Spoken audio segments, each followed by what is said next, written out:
Nakakadiri na siyang hawakan, Kian. Amoy gamot at amoy kamatayan. Konting tiis na lang. Pabilis ng pabilis ang paglabo ng mga mata ng tangang yan. Kapag tuluyan na siyang nabulag at naideklarang baliw, mapapasatin na ang buong kumpanya. Wala nang Monteverde. Tayo na ang maghahari. Titiisin ko ang pagiging pabigat niya para sa huling pirma niya sa deed of transfer. Paulit-ulit na umaalingaw-ngaw ang mga salitang iyon mula sa maliit na voice recorder na nakatago sa ilalim ng mesa. Nakaupo si Leandro Lian Monteverde sa dulo ng mahaba at mamahaling hapagkainan. Sa harapan niya ay ang umuusok pang mangkok ng paborito niyang nilagang baka. Maingat itong inihanda ng kanyang asawang si Isela kaninang umaga. Ang mga kamay na humaplos sa kanyang mukha habang nag-aalok ng sabaw ay siya ring mga kamay na unti-unting pumapatay sa natitira niyang paningin. Walang luhang pumatak mula sa mga mata niyang binalot na ng hamog ng kadiliman. Tanging ang matinding panlalamig ng kanyang buong katawan ang naghudyat ng pagkadurog ng kanyang pagkatao. Namamanhid ang kanyang mga daliri habang mahigpit na nakakapit sa gilid ng mesa. Halos bumaon ang kanyang mga kuko sa makapal na kahoy. Ang lalamunan niya ay tila sinakal ng tinik na hindi malunok at hindi mailuwa. Ang tahanang ipinundar niya mula sa dugo, pawis at walang tulog na mga gabi sa pantalan ay biglang naging isang malamig at malawak na kabaong. Sa loob ng 9 na taon, sinamba niya ang babaeng ito. Binigyan niya ng marangyang buhay, inilayo sa kahirapang pareho nilang pinagmulan, upang sa huli ay nakawin lamang nito pati ang liwanag ng kanyang mga mata. Paano nagawang magtago ng isang demonyo sa likod ng mukha ng isang anghel? Hanggang saan aabot ang kasakiman ng babaeng binigyan niya ng buong mundo? Tila dinala siya ng malamig na ihip ng aircon pabalik sa isang maulan na umaga sa parke malapit sa baybayin. Habang nagpapahinga siya sa sementadong upuan, dahil sa matinding pagkahilo, isang batang babae na amoy sampagwita at araw ang lumapit sa kanya. Naramdaman niya ang maliit na kamay na humila sa laylayan ng kanyang mamahaling coat. Ang boses ng bata ay nanginginig, ngunit puno ng tapang nang bumulong ito. Binalaan siya nitong nakita nito ang magandang babaeng kasama niya na palihim na nagpatak ng kakaibang likido sa kanyang inuming tubig nang siya ay lumingon. Binaliwala niya iyon noon. Inisip niyang gawa-gawa lamang iyon ng isang paslit na marahil ay naghahanap lamang ng limos. Ngunit ngayon, ang mga inosenteng salita ng batang nagpakilalang amihan ang naging tanging sulo na nagbigay liwanag sa katotohanang matagal nang ibinabaon sa dilim ng mismong asawa niya.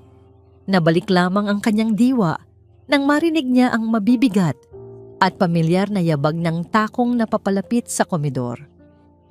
Mabilis ngunit tahimik niyang inipit ang voice recorder sa loob ng kanyang bulsa. Kinuha niya ang kutsara at nagpanggap na kinakapa ang gilid ng mangkok. "Hon, bakit hindi mo pa inuubos ang sabaw mo?" Ang boses ni Isela ay matamis, malambing, tila isang nag-aalalang ina na walang ibang hangad kundi ang kabutihan ng kanyang asawa. Naramdaman ni Lian ang pagdampi ng malalambot na daliri sa kanyang balikat, sinundan ng pabangong paborito niya. Ang pabangong siya mismo ang bumili mula pa sa Paris para sa anibersaryo nila. Medyo mainit pa, Isela, at medyo sumasakit na naman ang ulo ko. Parang lalong lumalabo ang paningin ko ngayon ni hindi ko na makita ang kulay ng sabaw. Mahinang sagot ni Lian. Pinipilit na patatagin ang kanyang boses at itago ang panginginig ng kanyang panga. Nakangiti siya habang nilalamon siya ng galit sa loob. Tumunog ang upuan nang umupo si Isela sa tabi niya. Hinawakan nito ang kanyang palad at marahang pinisil. "Kawawa naman ang asawa ko. Sabi ko naman kasi sa'yo, magpahinga ka na muna sa kumpanya. Ako na muna ang bahala kay Kian na magpatakbo ng mga negosyo natin. Hindi mo na kaya, Lian. Tingnan mo ang sarili mo. Kailangan mo na ng mag-aalalay sa bawat galaw mo. Pabigat ka na sa sarili mo. Paano ka pa makakapirma ng mga kontrata? Ayaw ko lang na kinakaawaan ka ng mga board members natin at pag-isipan kanilang inutil. Kaya nga nandito ako, di ba? Para saluhin ang mga kahinaan mo. Inumin mo na itong bitamina mo para kahit paano ay makatulog ka ng mahimbing at mabawasan ang sakit. Naramdaman ni Lian ang malamig na baso ng tubig na idinikit sa kanyang kamay at ang dalawang maliliit na kapsula na inilagay sa kanyang palad. Mga laso na binalot sa salitang pag-aaruga. Tumango si Lian, nagpapakawala ng isang mapait na ngiti. Salamat, mahal ko. Hindi ko alam kung anong gagawin ko kung wala ka. Dahan-dahan niyang inilapit ang baso sa kanyang labi. Ngunit palihim niyang itinago ang mga kapsula sa ilalim ng kanyang dila. Pagkatapos uminom ng kaunting tubig, nagpanggap siyang lumunok ng malakas at nagpunas ng bibig. Inalalayan siya ni Aisela papunta sa kanilang malawak na silid-tulugan. Bawat hakbang ay tila paglakad sa ibabaw ng nagbabagang uling para kay Lian. Ang paghinga ng kanyang asawa sa kanyang tabi ay nagbibigay sa kanya ng matinding pandidiri. Nang maramdaman niya ang lambot ng mamahaling kutsyon, dahan-dahan siyang humiga at ipinikit ang kanyang mga mata. Narinig niya ang pagpihit ng siradura ng pinto at ang paglayo ng mga yabag. Nang masigurong nag-iisa na siya, mabilis niyang iniluwa ang mga kapsula at itinago sa ilalim ng kanyang unan. Pinanatili niyang tahimik ang kanyang paghinga habang nakikiramdam sa paligid. Makalipas ang ilang minuto, narinig niya ang mahinang pagbukas ng pinto ng kanyang kwarto. Ang yabag ng sapatos na gawa sa balat na yon ay pamilyar sa kanya. Pag-aari iyon ni Kian, ang lalaking itinuring niyang nakababatang kapatid, ang pinagkatiwalaan niya ng kanyang buhay at kumpanya. Naramdaman ni Lian ang paglubog ng kabilang gilid ng kama. Tulog na ba ang inutil? Bulong ng baritonong boses ni Kian. Nakarinig si Lian ng mahinang tunog ng pagdampi ng mga labi at hagikgikan ng 2 taong nagtataksil sa harapan mismo ng kanyang pagiging bulag. Oo, tulog na. Teka, nag-vibrate ang phone mo. Malanding tugon ni Isela. Narinig ni Lian ang tunog ng pagkalikot sa telepono. Sino itong nag-text? Unknown number. Nakasulat, handa na ang mga papeles sa ospital. Bukas ng gabi ang sundo. Si Dr. Morales yan, mayabang na sagot ni Kian. Inayos na niya ang mga peking mental health records ni Lian. Nakasaad doon na delikado na siya sa sarili niya at sa ibang tao. Bukas, dadamputin na siya ng mga tauhan ko at ikukulong sa White Room sa pasilidad nila. Walang sino man ang makakadalaw sa kanya roon. Tapos na ang problema natin, Gisela. Magiging malaya na tayo kasama ang bilyon-bilyong pera ng mga Monteverde. Pinanatili ni Lian na pantay ang kanyang paghinga kahit na nag-aapoy sa galit ang kanyang buong dibdib. Ang lalaking itinuring niyang kadugo at ang babaeng sinumpaan niya sa harap ng altar ay nagbubunyi sa kanyang napipintong kamatayan at pagkawala ng katinuan. Biglang natahimik ang dalawa. Narinig ni Lian ang mahinang pagkalampag ng isang maliit na kahon ng bakal. Sinundan ito ng tunog ng pagtanggal ng takip ng isang maliit na bote ng salamin. Sigurado ka bang hindi siya gigising habang itinuturo ko ito? Tanong ni Kian. Ang boses ay seryoso at malamig. Napakalapit sa tainga ni Lian. Pampatulog lang yan na may halong matapang na pampamanhid ng nerves niya. Walang awang sagot ni Aisela.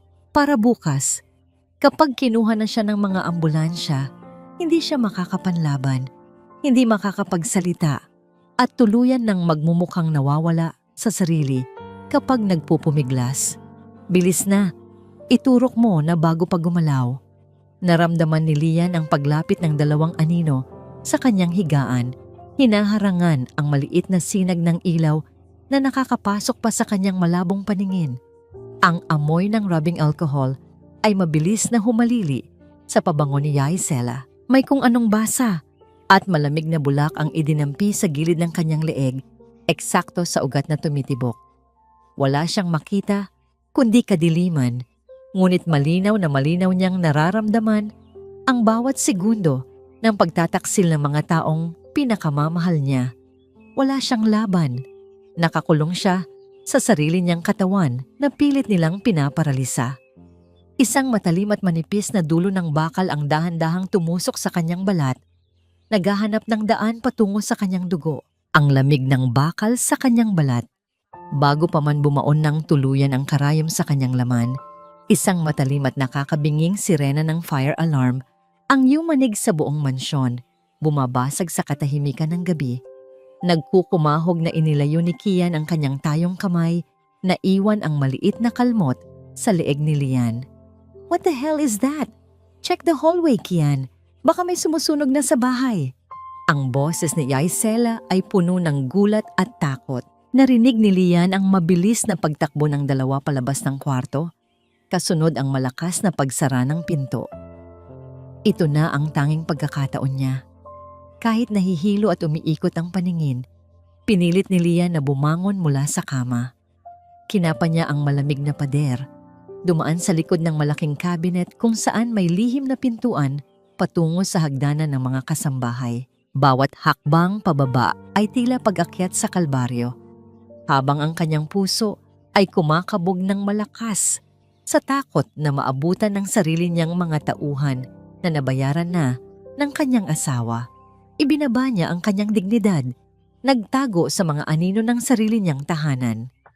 Sa madilim na bahagi ng likod ng mansyon, malapit sa lumang gate, isang nanginginig na kamay ang humila sa kanyang braso. "Sir Lian, dito po," bulong ni Attorney Nick, ang nag-iisa at pinagkakatiwalaang abogado ng pamilya. Isinakay siya nito sa isang luma at kinakalawang na sasakyan na malayo sa mga paboritong luxury cars ng bilyonaryo.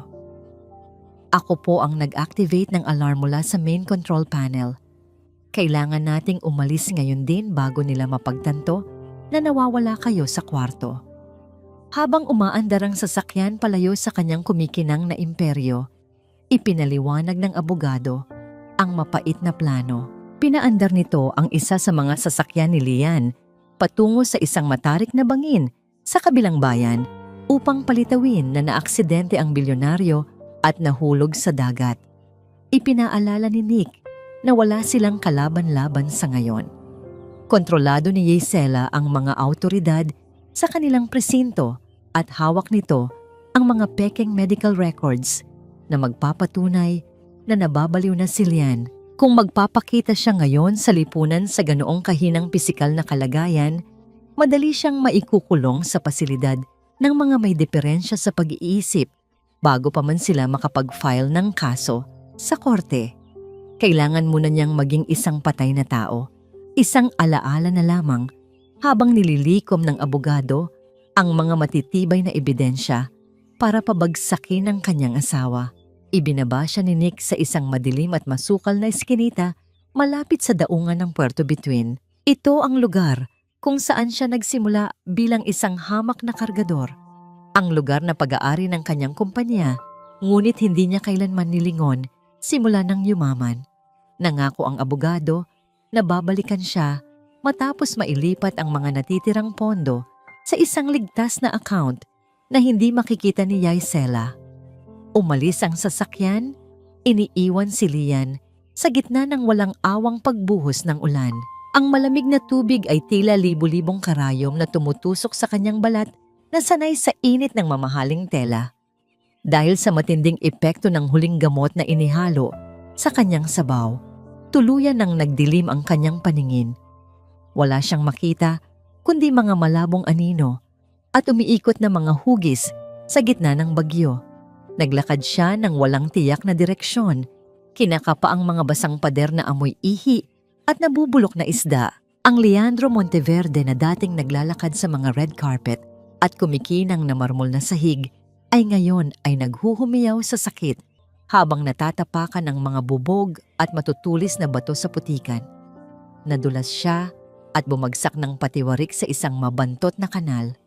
Wala siyang lakas upang bumangon, walang sumaklolo, walang nakakakilala sa bumagsak na hari ng daungan. Sa gitna ng kanyang panginginig at matinding pagkaawa sa sarili, habang hinahayaan ng ulan, natakpan ang kanyang mga luha, naramdaman niya ang isang maliit at magaspang na kamay na mahigpit na humawak sa kanyang duguang braso. Hala, kawawa naman po kayo. Isang pamilyar at inosenteng tinig ang bumasag sa lamig ng gabi. Naamoy ni Lian ang pamilyar na amoy ng sampagita sa gitna ng amoy ng basura. Ito ang bata sa parke, si Amihan. Lumuhod ang bata sa putikan ng walang pag-aalinlangan. Gamit ang laylayan ng kanyang kupas at basang damit, maingat at matiyagang pinunasan ni Amihan ang makapal na putik sa mukha at malalabong mata ng bilyonaryo.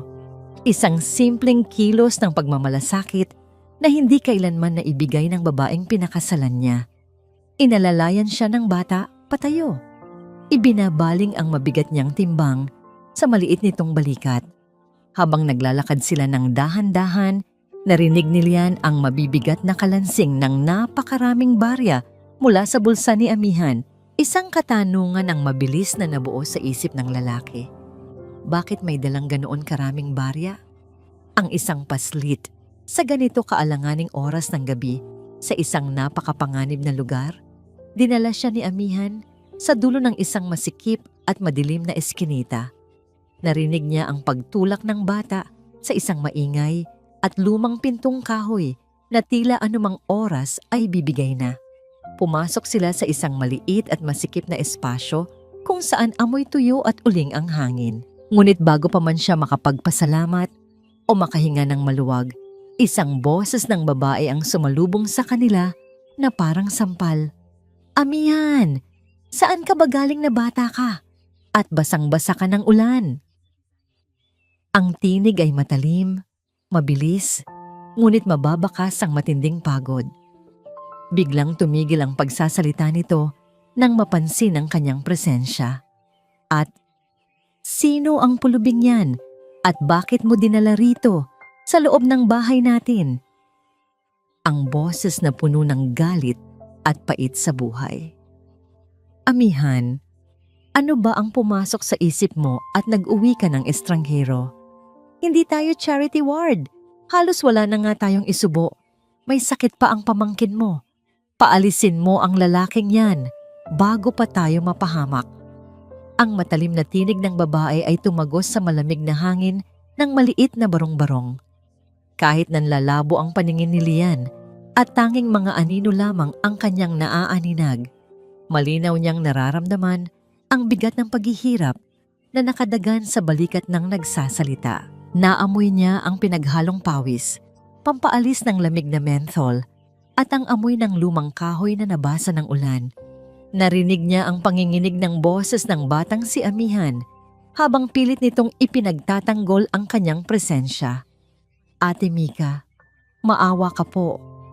Basang-basa siya ng ulan at may sugat sa braso. Papatayin po siya sa labas kung itataboy natin siya. Kahit ngayong gabi lang po sana. Hindi pwede, Amihan. Tingnan mo nga ang lagay natin. Pati ang bubong natin ay tumutulo. Saan natin siya patutuluyin? Wala tayong maipapakain dyan. Ang pagkadismaya at pagod sa tinig ni Mika ay hindi maitago. Ito ang mga sandaling sinusubok ang nalalabing pagkatao ng isang Leandro Monteverde. Sa buong buhay niya bilang bilyonaryo, sanay siyang naguutos, sanay siyang tinitingala, at sanay siyang bumibili ng pabor gamit ang kanyang tseke. Ngunit ngayon, wala siyang kapangyarihan, wala siyang yaman, wala siyang paningin. Unti-unting bumigay ang kanyang mga tuhod. Ang lalaking dating nagmamay-ari ng buong daungan ay tahimik na lumuhod sa magaspang at basang sahig na kawayan. Pakiusap. Nabasag ang boses ni Lian. Isang tunog na hindi niya kailanman inakalang lalabas sa kanyang lalamunan. Huwag niyo akong itaboy. Kahit sa isang maliit na sulok lang. Ninakawan ako at wala akong mapuntahan. Wala akong makita. Leon. Leon ang pangalan ko. Isang mahaba at nakakabinging katahimikan ang namayani sa loob ng maliit na bahay. Tanging ang walang awang pagbagsak ng ulan sa manipis na yero ang naririnig. Naramdaman ni Lian ang mabibigat na pagbuntong hininga ng babaeng nagngangalang Mika. Sa kabila ng pagiging palaban at matapang, Hindi nito kayang sikmurain ang kaawa-awang kalagayan ng isang bulag na lalaking nakaluhod sa harapan niya, duguan at nanginginig sa ginaw. Makalipas ang ilang sandali, narinig ni Lian ang yabag nito papalapit sa kanya. Isang basang-basahan na amoy murang sabong panlaba ang idinampi ng marahas, ngunit may pag-iingat sa kanyang duguang pisngi. Pambihira naman dumagdag ka pa sa iisipin ko. Umupo ka nga riyan at baka magkasakit ka pa, lalo tayong walang pampagamot. Ang inis na bulong ni Mika, ngunit ang kanyang mga kamay ay patuloy sa paglilinis ng mga sugat ng lalaking nagpakilalang Leon. Ibinigay niya rito ang isang lumang kamiseta na pilit inunat mula sa pagkakatupi, marahil ay pag-aari ng isang yumaong kaanak, at inutusang magpalit sa likod ng manipis na kurtinang nagsisilbing dibisyon ng maliit na espasyo. Sa halip na mainis sa magaspang na pag-uugali ng babae, isang kakaibang ginhawa ang naramdaman ni Lian. Walang kaplastikan, walang nakatagong motibo. Dito sa loob ng butas-butas na barong-barong, siya ay isang hamak na tao lamang na nangangailangan ng tulong, hindi isang bilyonaryong gatasan ng pera. Ipinikit niya ang kanyang mga mata habang nakasandal sa malamig at manipis na dingding. Dinadama ang pagod ng kanyang tumatakas na kaluluwa. Ngunit ang katahimikan ng gabi ay biglang binasag ng isang mabigat at garalgal na paghinga. Nagising si Lian mula sa mababaw na pag-idlip. Narinig niya ang mabilis na pagkaluskos ng banig at ang natatarantang boses ni Mika. "Santi! Anak, huminga ka ng malalim. Tumingin ka kay mama. Sige na. Amihan. Kunin mo yung natitirang gamot sa maliit na bote. Bilisan mo." Nanginginig at puno ng takot ang boses ni Mika. Narinig ni Lian ang mabilis at nagkukumahog na paghahalungkat ng bata sa isang kahon ng sapatos. Ngunit ang sumunod na salita ni Amihan ay tila isang malakas na suntok sa sikmura. "Ate, wala na pong laman. Ubos na po kahapon pa." Isang nakakabinging hagulgulang pinakawalan ni Mika. Ang tunog ng kanyang pag-iyak ay puno ng kawalan ng pag-asa at matinding panlulumo. Niyakap niya ng mahigpit ang nanginginig na katawan ng batang si Santi na pilit na humihabol ng hininga. Sa mga sandaling iyon, naramdaman ni Lian ang sarili niyang kahinaan. Ang lalaking kayang bumili ng buong ospital gamit ang isang pirma ay walang magawa ngayon, kundi makinig sa pag-aagaw buhay ng isang inosenteng bata. Nakakuyom ang kanyang mga kamao. Ang kayamanan niya ay naging walang kwenta sa loob ng barong-barong na ito. Wala nang masasakit pa sa isang ina kaysa sa makitang naghihirap ang kanyang anak at wala siyang magawa dahil sa pagkakait ng tadhana. Sa gitna ng kadiliman at pag-iyak, naramdaman ni Lian ang matinding hampas ng malamig na hangin na may dalang ambon. Pumapasok ito mula sa isang malaking butas sa sirang yero ng dingding, direktang tumatama sa manipis na banig kung saan nakahiga ang pamilya. Walang atubili, dahan-dahang inusog ni Lian ang kanyang sarili palapit sa butas. Pinilit niyang iupo ang kanyang likod laban sa malamig at basang pader upang harangan ang malupit na hangin gamit ang kanyang sariling katawan. Ipinikit niya ang kanyang mga mata habang binabayo ng ulan ang kanyang likuran. Tahimik na iniaalay ang kakaunting init na mayroon siya para sa batang hindi man lang niya kaano-ano. Habang pilit na pinapatahan ni Mika ang kanyang anak, isang kakaibang ingay ang kumuha sa atensyon ni Lian. Mula sa labas ng manipis nilang dingding, naririnig niya ang mabigat at mabagal na pag-ugong ng isang makina ng sasakyan. Ang mga gulong nito ay marahang gumagapang sa basang semento ng makipot na eskinita. Hindi iyon karaniwang sasakyan ng mga nakatira sa pantalan. Ang tunog nito ay pamilyar. Tila isang mamahaling itim na sasakyan na pilit tinatago ang presensya sa gitna ng gabi. Hinahanap ba agad siya ng mga tauhan ni Isela? Pinigilan ni Lian ang kanyang paghinga habang nakikiramdam, hanggang sa unti-unting lumayo ang tunog ng makina patungo sa kabilang kanto.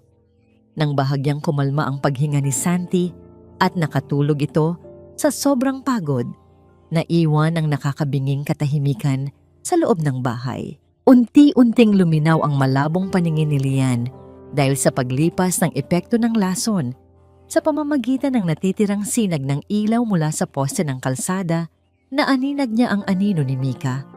Nakita niyang dahan-dahang tumayo ang babae at marahas na pinunasan ang kanyang mga luha. Mayroon itong binuksang isang lumang kahoy na aparador.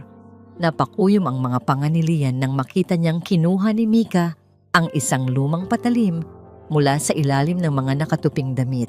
Isinilid iyon ng babae sa loob ng kanyang kupas na jacket. Bakas sa kanyang mga paggalaw ang matinding desperasyon ng isang inang handang isugal ang sariling buhay at kaluluwa, makahanap lamang ng pambili ng gamot. Amihan, ilak mo ang pinto. Huwag kayong lalabas. Hahanap lang ako ng pera. Malamig at pilit na pinatatag na bulong ni Mika bago dahan-dahang lumabas sa gitna ng unos.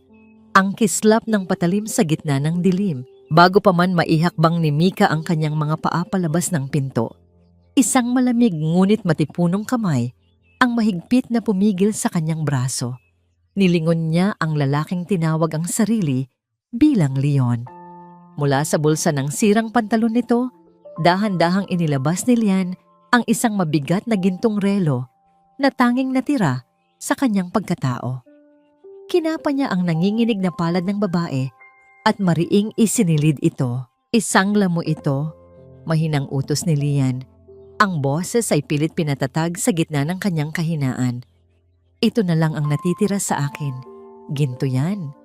Sapat na yan para sa gamot ng anak mo at bilang bayad sa upa ko sa pagtuloy dito.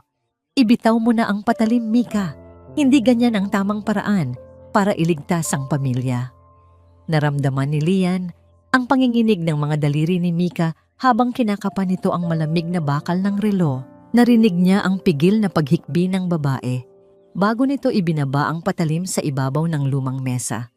Walang salitang lumabas sa bibig ni Mika.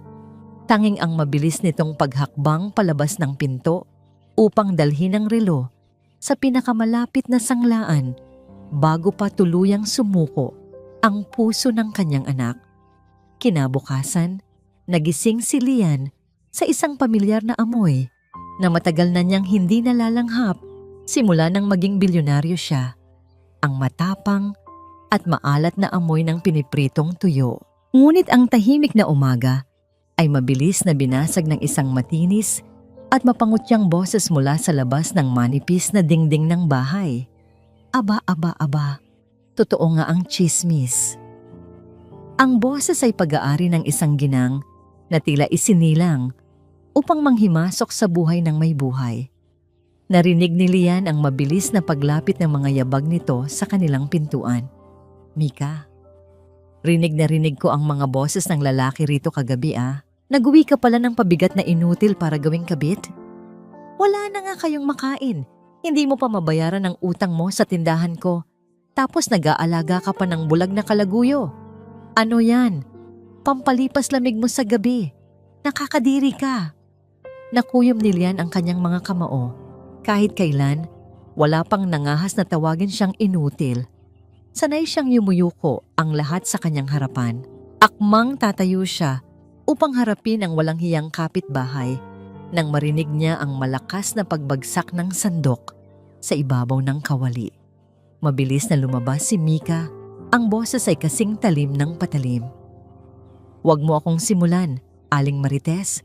Mas mabuti nang mag-uwi ng bulag na walang kakayahang manakit at walang tinatapakan kaysa maging tulad mong bukas ang mga mata pero bulag sa katarungan. At huwag mong isumbat sa akin ang utang ko dahil babayaran ko yan. Hindi tulad ng pondo ng asosasyon natin na pilit mong ibinubulsa para ipangmahjong. Umalis ka sa tapat ng bahay ko bago ko ipasuri sa kapitan ang mga pekeng resibo mo. Natahimik ang buong eskinita. Narinig ni Lian ang pautal-utal na pag-ungol ng kapitbahay at ang mabilis nitong paghakbang palayo dahil sa matinding pagkapahiya. Sa loob ng madilim na sulok ng bahay, ibinaba ni Lian ang kanyang ulo. Napangiti siya ng mapait. Sa loob ng kanyang malawak na mansyon, lahat ng tao ay sumasang-ayon sa kanya dahil sa takot at pera. Ngunit dito, isang babaeng halos walang-wala ang handang makipag-away at ipagtanggol ang kanyang dignidad nang walang hinihinging kapalit. Isang kakaibang init ang namuo sa kanyang dibdib, isang uri ng paggalang na unti-unting lumulusaw sa yelo ng kanyang puso. Nang bumalik si Mika sa loob, tahimik nitong inihain ang pagkain sa ibabaw ng maliit na mesa. Inalalayan nito si Lian na makaupo. Naramdaman ni Lian ang paglapag ng isang pinggan sa kanyang harapan at ang pagdampi ng isang buong piraso ng pritong isda sa kanyang kanin. "Kumain ka na, Leon. Huwag mo nang intindihin ang matandang yon," malumanay na sabi ni Mika, malayong malayo sa palaban nitong tinig kanina. "Kayo, kumain na ba kayo?" tanong ni Lian habang kinakapa ang kutsara. "Oo, busog na ako. Kumain na kami ni Amihan kanina, habang natutulog ka pa. Ubusin mo yan para bumalik ang lakas mo," sagot ni Mika. Ngunit dahil sa pagkawala ng kanyang paningin, mas naging matalas ang pandinig ni Lian. Sa gitna ng katahimikan ng kanilang pag-uusap, malinaw na malinaw niyang narinig ang malalim at mahabang pag-ungol ng walang lamang sikmura ni Mika. Natigilan si Lian, kinagat niya ang kanyang ibabang labi habang dahan-dahang hinihiwa ang isda gamit ang kutsara. Ibinigay ng babaeng ito ang nag-iisang piraso ng ulam para sa kanya, habang ito ay nagtitiis sa gutom. Isang matinding kurot sa puso ang naramdaman ng bilyonaryo. Wala siyang sinabi, ngunit tahimik siyang nangako sa sarili na ibabalik niya ang lahat ng kabutihang ito ng libu-libong beses kapag nakabawi siya. Upang patunayang hindi siya ganap na pabigat, nakiusap si Lian kay Amihan na iabot sa kanya ang sirang radyo ng pamilya na matagal nang hindi umaandar. Gamit ang kanyang matalas na pandinig at alaala ng pagiging isang mahusay na inhinyero noong kanyang kabataan, kinapa niya ang mga sirang linya at maluwag na tornilyo. Makalipas ang ilang minuto ng maingat na pagkalikot, ang magulong alingawngaw ng sirang istasyon ay napalitan ng isang malinaw at masayang awitin. Narinig niya ang masiglang pagpalakpak ni Amihan at ang mahinang halakhak ng batang si Santi. Para kay Lian, ang halakhak na yon ay mas masarap pakinggan kaysa sa tunog ng daan-daang milyong pisong pumapasok sa kanyang bank account. Ngunit habang kinakapan niya ang ilalim ng maliit na mesa upang hanapin ang isang nahulog na tornilyo, naramdaman ng kanyang mga daliri ang isang kakaibang piraso ng plastik. Isang lumang ID card ang nakadikit sa ilalim ng kahoy gamit ang makapal na tape. Dahan-dahan niyang kinapa ang mga nakaumbok na letra sa ibabaw nito. Hindi niya mabasa dahil sa kawalan ng paningin, ngunit ang hugis at tigas nito ay nagdulot ng katanungan sa kanyang isip. Kaninong pagkakakilanlan ang sadyang itinago sa ganoong kalalim at kadilim na bahagi ng bahay? Pagsapit ng gabi, napansin ni Lian na hindi na kasing bigat ang kanyang mga talukap. Ang epekto ng lason ay unti-unti nang humuhupa mula sa kanyang sistema. Mula sa purong itim, nagsimula siyang makaaninag ng mga hugis at liwanag. Inangat niya ang kanyang paningin patungo sa kabilang dulo ng maliit na kwarto. Ang una niyang nakita ng malinaw pagkatapos ng mahabang panahon sa dilim ay hindi ang kanyang kayamanan, kundi ang mukha ni Mika. Nakayuko ang babae sa ilalim ng kumukurap na dilaw na ilaw ng bumbilya. Ang balikat nito ay nangihina habang tahimik at walang awang sinusuri ang isang patong ng mga bayarin mula sa ospital. Walang tinig na lumalabas sa bibig ni Mika, ngunit nakita ni Lian ang walang patid na pag-agos ng mga luha nito mula sa mapupungay at pagod na mga mata.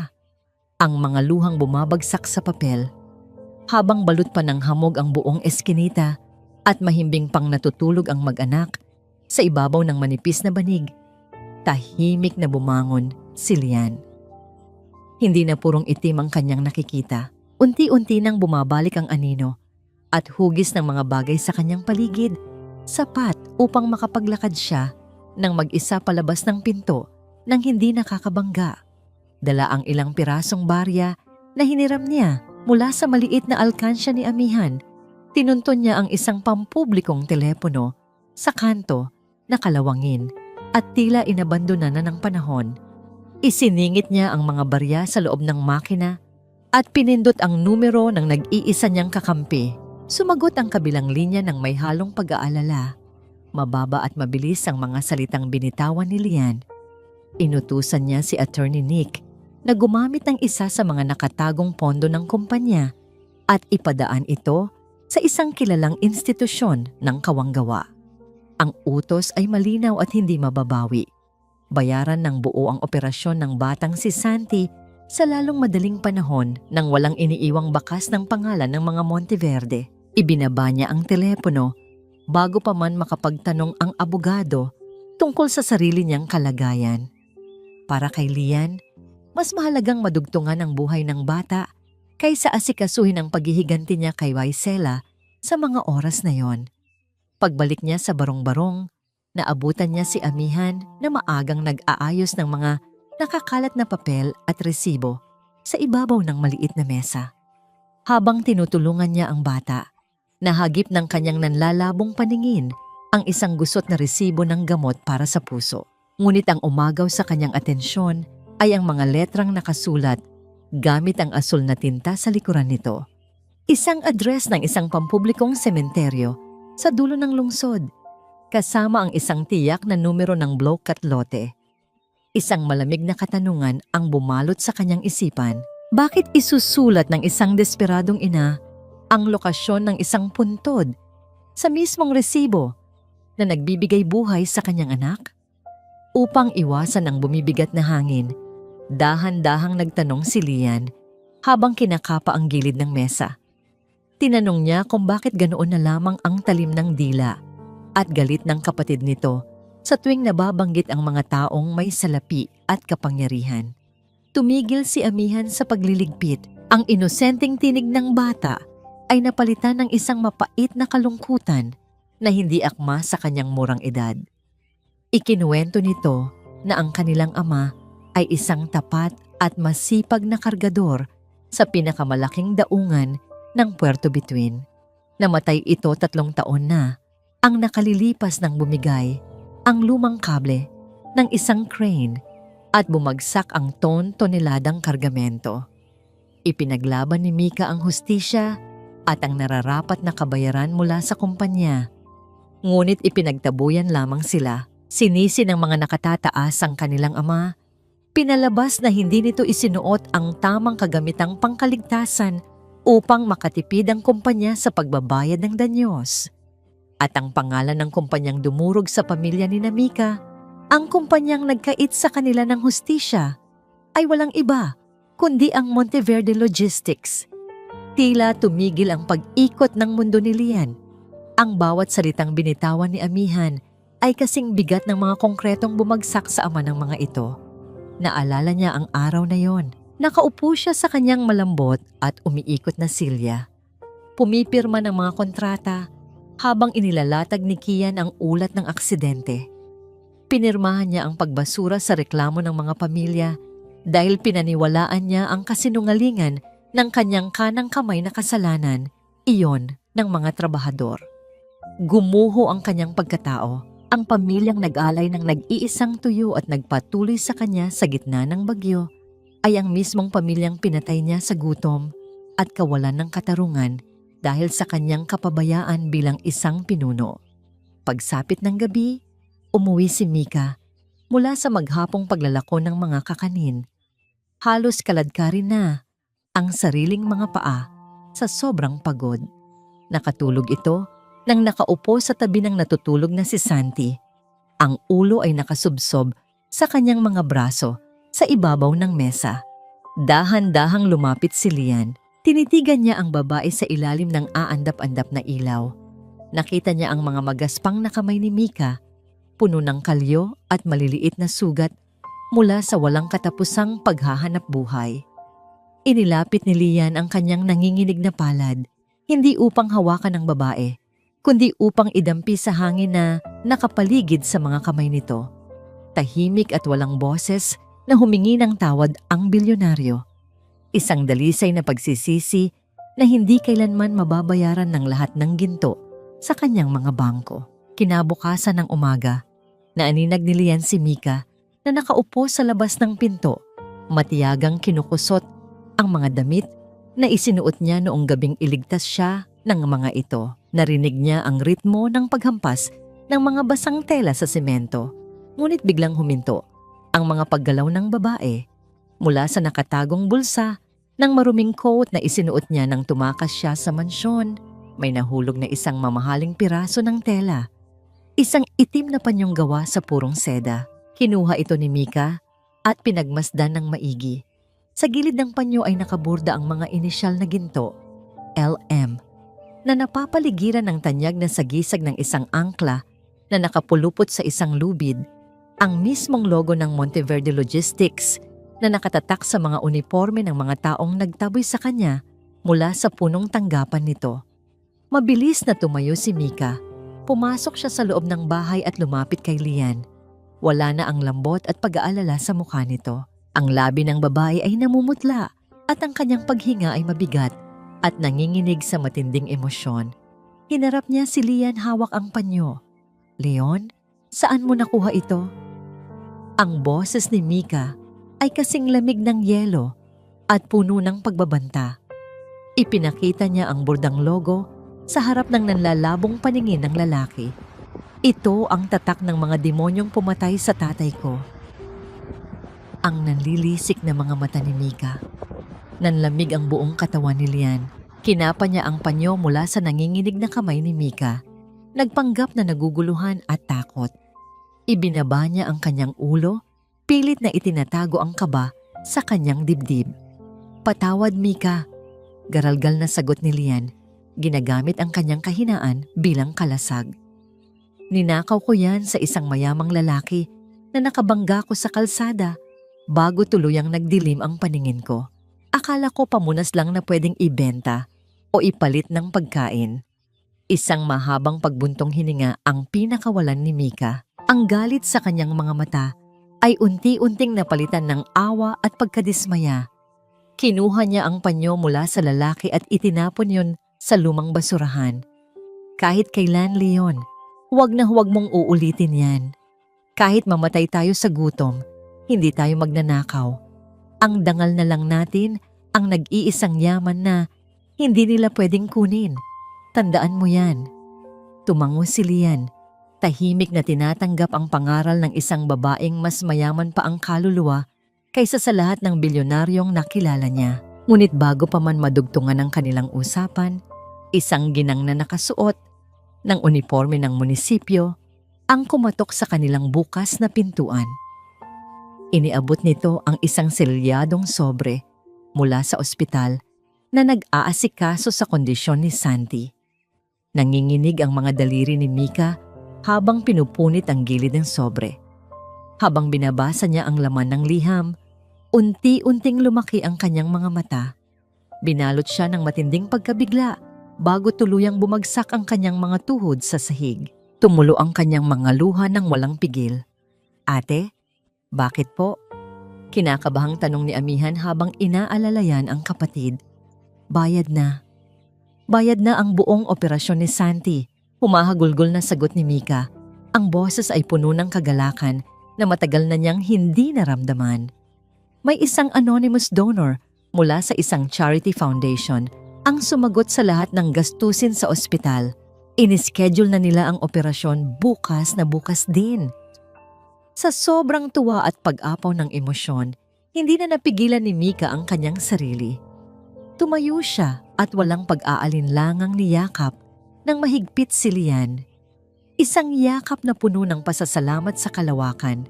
Isang yakap na naghahanap ng karamay sa kanyang lubos na kaligayahan. Nabigla si Lian sa biglaang pagdampi ng katawan ng babae. Ang kanyang mga kamay ay nanatiling nakabitin sa hangin ng ilang segundo bago dahan-dahang gumalaw upang ibalot sa maliit na baywang ni Mika. Ipinikit ni Lian ang kanyang mga mata. Inilapat niya ng maingat ang kanyang baba sa tuktok ng ulo ng babae. Naamoy niya muli ang pamilyar at nakakapanatag na halimuyak ng sampagita at murang sabon mula sa buhok ni Mika. Sa gitna ng madilim at masikip na barong-barong, Natagpuan ng hari ng daungan ang pinakamayaman at pinakamasayang sandali ng kanyang buhay. Isang tahimik at dalisay na kilig ang namuo sa kanilang pagitan, nagbubura sa lahat ng sakit ng kahapon. Mula sa mainit na yakap sa loob ng barong-barong, ang hangin sa pinakamataas na palapag ng mansyon ng mga Monteverde ay kasing lamig ng yelo at puno ng lason. Walang bakas ng pagluluksa sa loob ng marangyang silid. Nakasuot ng pulang damit si Isela habang umiinom ng mamahaling alak, nagdiriwang sa inakalang pagkamatay ng kanyang asawa. Ngunit ang kanyang pagngiti ay biglang pinutol ng matinding pagmumura ni Kian mula sa harap ng nakabukas na laptop. Wala, Isela. Simot ang mga offshore accounts. Galit na inihampas ni Kian ang kanyang mga kamao sa ibabaw ng mesa. Zero balance. Inilipat ng abogadong si Nick ang lahat ng pondo sa isang nakalak na trust fund bago pa man natin makuha ang pirma ni Lian. Bumagsak ang baso mula sa kamay ni Isela. Nagkadurog-durog ang salamin sa ibabaw ng makintab na marmol na sahig. Namumutla ang kanyang mukha sa tindi ng galit at kaba. Naisip niyang kung nagawang itago ng abogado ang pera, malaki ang posibilidad na plinano ni Lian ang pagtakas mula sa sinunog na sasakyan. Hindi siya papayag na matalo sa larong siya ang nag-umpisa. Agad siyang kumuha ng telepono at tinawagan ang pinakamahal at pinakamagaling na pribadong investigador sa lungsod upang hanapin ang bangkay o ang buhay na si Leandro Monteverde. Lumipas ang ilang araw ng walang tigil na paghahanap. Isang lalaking nakasuot ng itim na jacket ang pumasok sa opisina ni Isela. Ibinagsak nito ang isang brown na sobre sa ibabaw ng mesa. Ayon sa investigador, may nahanap silang resibo mula sa sanglaan malapit sa daungan ng Puerto Bituin na nagtutugma sa isang mamahaling relos na pag-aari ni Lian. Walang pasabing hinablot ni Isela ang mga laman ng sobre. Mula roon, lumabas ang isang malabong litrato na palihim na kinuhanan mula sa malayo. Sa kabila ng kalabuan nito, malinaw na nakita ni Isela ang pamilyar na bulto ng isang lalaking nakasuot ng lumang kamiseta, nakaupo sa labas ng isang butas-butas na barong-barong. Sa tabi nito ay isang babaeng nag-aabot ng pinggan ng pagkain. Unti-unting nag-iba ang anyo ng mukha ni Isela. Ang kanyang takot ay napalitan ng isang mapanukso at demonyong nangiti. Kinagat niya ang kanyang ibabang labi habang tinititigan ang babae sa litrato. Buhay ang hayop at nakahanap pa yata ng bagong laruan sa tambakan ng basura. Ang malupit na ngiti ng isang ahas. Hindi nagtagal ang payapang umaga sa loob ng munting barong-barong. Ang hangin na dating amoy dagat at piniritong tuyo ay biglang napalitan ng masangsang na amoy ng mamahaling kolon na humalo sa baho ng kanal. Mula sa siwang ng bintana, nakita ni Mika ang dahan-dahang paghinto ng dalawang itim na van sa bukana ng masikip na eskinita. Bumaba ang 4 na lalaking may malalaking katawan. Suot ang mga leather jacket na tila hindi alintana ang init ng panahon. At may mga matang puno ng masamang balak na naghahanap ng mabibiktima. Agad na kumabog ng mabilis ang dibdib ni Mika. Alam niya ang klase ng mga taong ito. Sila ang mga anino ng nakaraan na pilit niyang tinatakbuhan. Mga taong hindi marunong kumatok kundi naninipa ng pinto.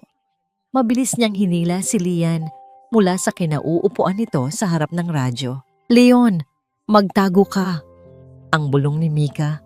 Ang boses ay nanginginig, ngunit puno ng riin at pagmamadali. "Huwag na huwag kang lalabas o gagawa ng ingay kahit anong mangyari. Parang awa mo na." Bago pa man makapagtanong si Lian kung ano ang nangyayari, itinulak siya ni Mika sa loob ng makipot na espasyo sa ilalim ng lababo. Amoy lumang sabon, ipis at amag ang sumalubong sa kanya. Masikip ang taguan, sapat lang para sa isang tao, ngunit pilit na isiniksik ni Mika ang sarili sa may pintuan ng kabinet. Tinatakpan ng katawan ni Lian gamit ang mga nakatambak na palanggana at timba upang hindi ito makita Kung sakaling pasukin sila, naramdaman ni Lian ang pagdikit ng kanilang mga balikat sa loob ng masikip na kadiliman. Ang init ng katawan ni Mika ay tila kuryenteng dumaloy sa kanyang sistema. Isang kakaibang pakiramdam sa gitna ng panganib. Rinig na rinig niya ang mabilis at malakas na tibok ng puso ng babae, tila isang tambol na naghuhudyat ng takot. Ang kanilang mga hininga ay naghahalo sa maliit na espasyo. Lumilikha ng isang intimitadong sandali na nabuo hindi dahil sa pagnanasa, kundi dahil sa matinding pangangailangang mabuhay. Sa ilalim ng lababo, sa gitna ng dilim, hinawakan ni Lian ang nanginginig at malamig na kamay ni Mika. Pinisil niya ito ng mariin, isang tahimik na pangako na handa siyang lumabas at ibuwis ang buhay niya kung sasaktan ng mga ito ang babae.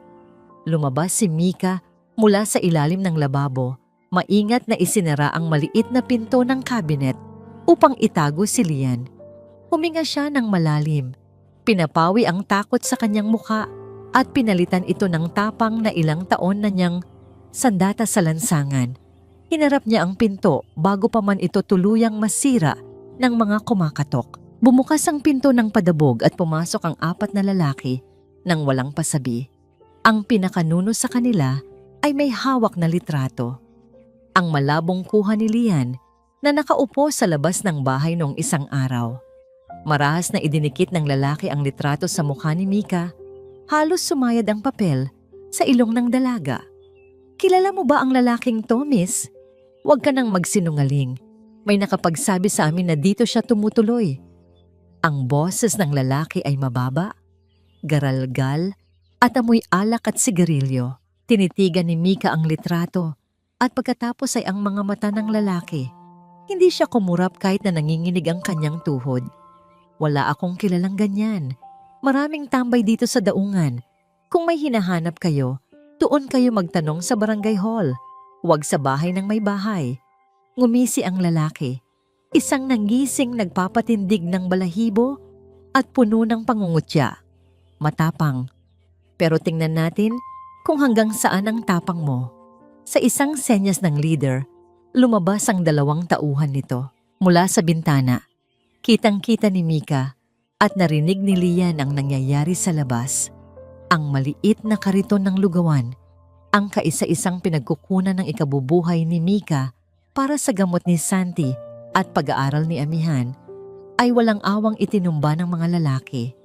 Umalingaw-ngaw ang lagabog ng mabigat na kaldero sa semento.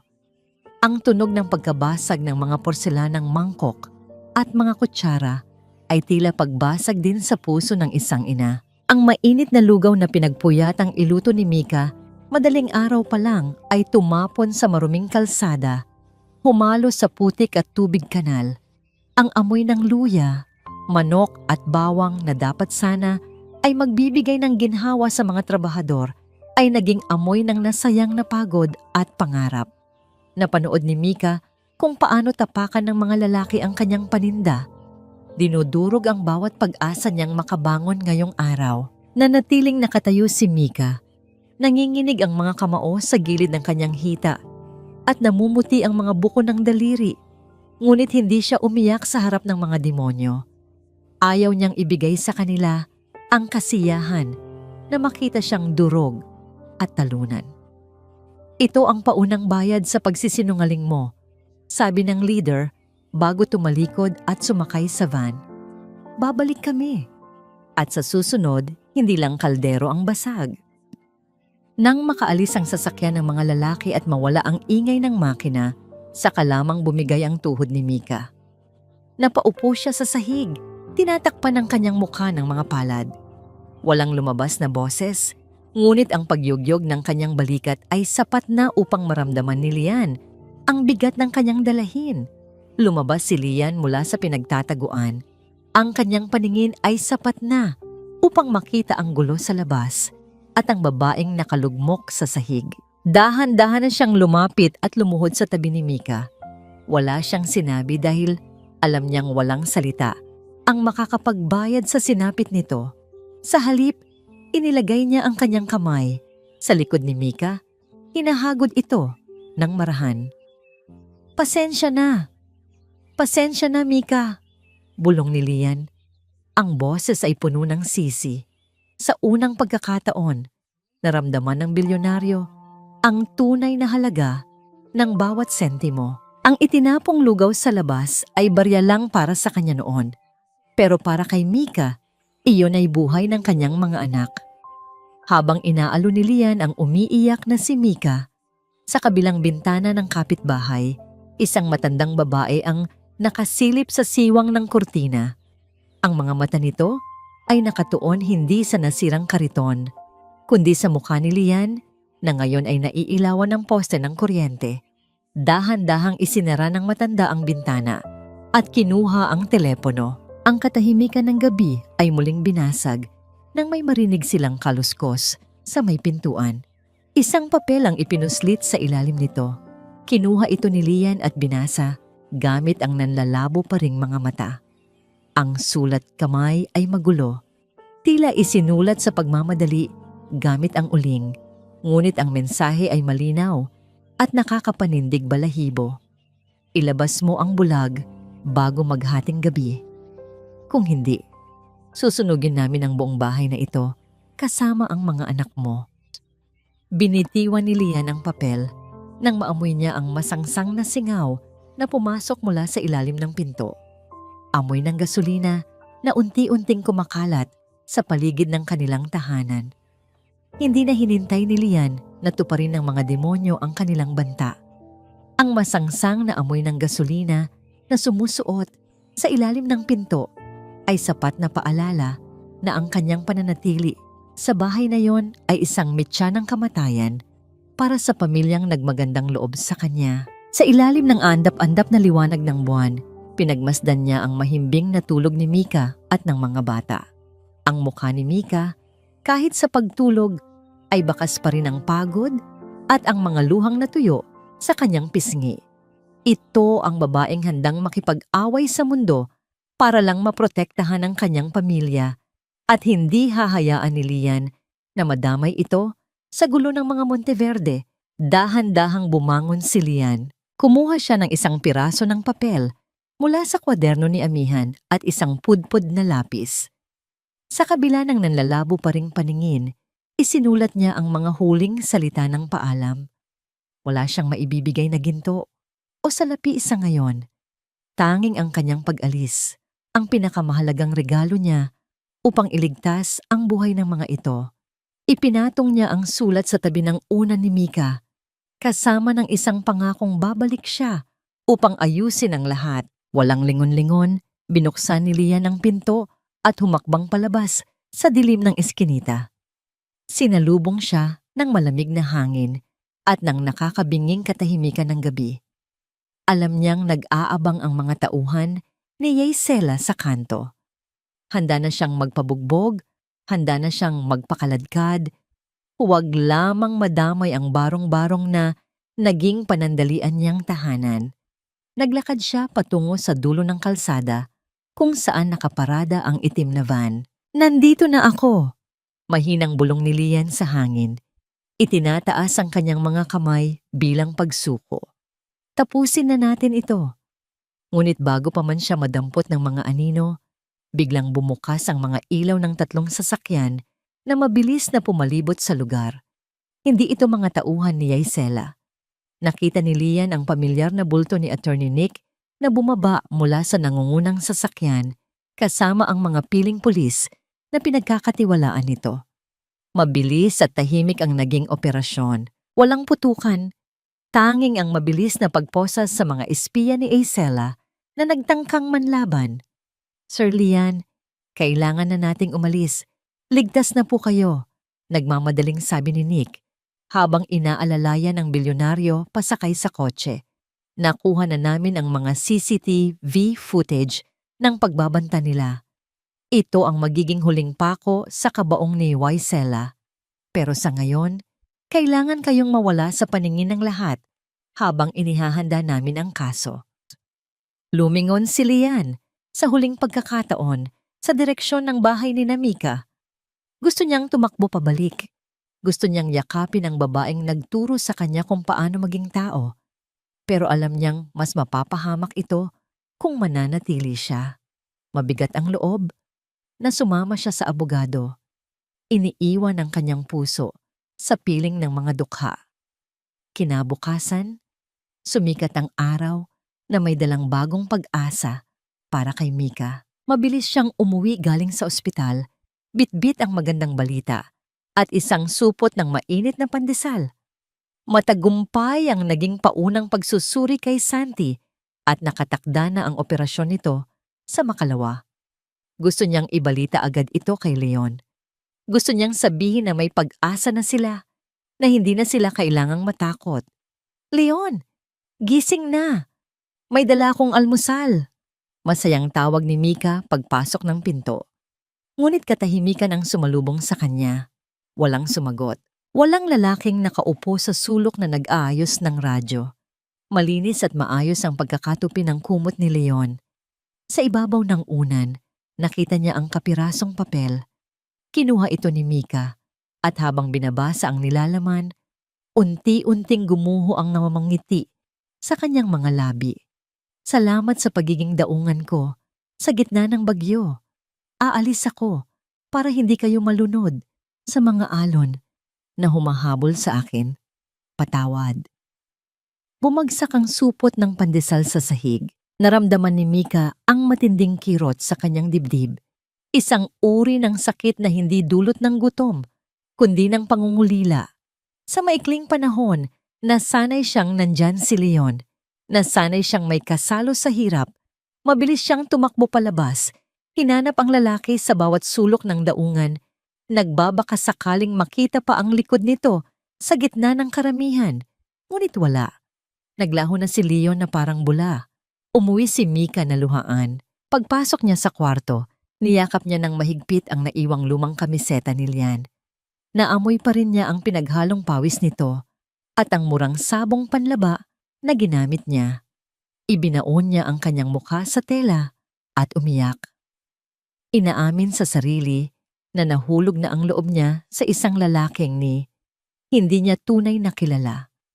Sa gitna ng kanyang pagluha, napagtanto ni Mika na hindi lang siya nawalan ng isang border. Nawalan siya ng sandalan. Nawalan siya ng taong nagparamdam sa kanya na hindi siya nag-iisa sa pagbuhat ng mundo. Ngunit hindi pa natatapos ang pagpatak ng kanyang mga luha nang biglang tumahimik ang buong eskinita.